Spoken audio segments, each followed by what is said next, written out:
Football বিশ্বের শৈল্পিক পরাশক্তির নাম ব্রাজিল।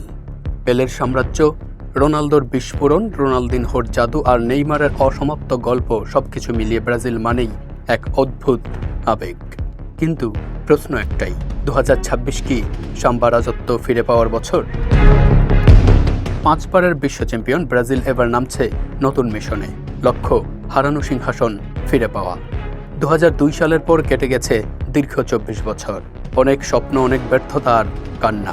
বিশেষ করে 2014 সালের সেই দুঃস্বপ্ন, যেখানে নিজেদের মাটিতে 7-1 গোলের ক্ষত আজও তাড়া করে ব্রাজিলকে। সময় বদলেছে, এখন ব্রাজিলের ভরসা এক নতুন প্রজন্ম। Vinicius Junior, Endrick, Raphinha, Neymar আর মাঝমাঠে রয়েছে কাসেমেরো, দানিলো, মার্কিনহোসের মতো অভিজ্ঞ খেলোয়াড়। তারা শুধু প্রতিভাবান নয়, তারা ক্ষুধার্ত।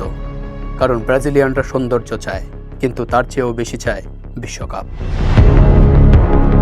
ব্রাজিলে ফুটবল শুধু খেলা নয়, এটা রাস্তায় জন্ম নেয়, বালুর মাঠে বড় হয় আর লাখো মানুষের হৃদয়ে রাজত্ব করে।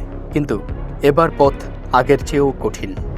আর্জেন্টিনা আসছে চ্যাম্পিয়নের মুকুট পরে, ফ্রান্স এখনও ভয়ঙ্কর, ইংল্যান্ড আর স্পেন অপেক্ষায় নতুন ইতিহাসের। বিশ্বকাপ শুধু ট্রফির লড়াই নয়, এটা সম্মানের যুদ্ধ, ঐতিহ্যের যুদ্ধ, রাজত্ব ফিরে পাওয়ার যুদ্ধ। ব্রাজিল কি আবার ফুটবল বিশ্বকে নাচাবে সাম্বার তালে, নাকি আরও একবার ভেঙে যাবে কোটি সমর্থকের হৃদয়? সেটার উত্তর দেবে সময় আর ফুটবল।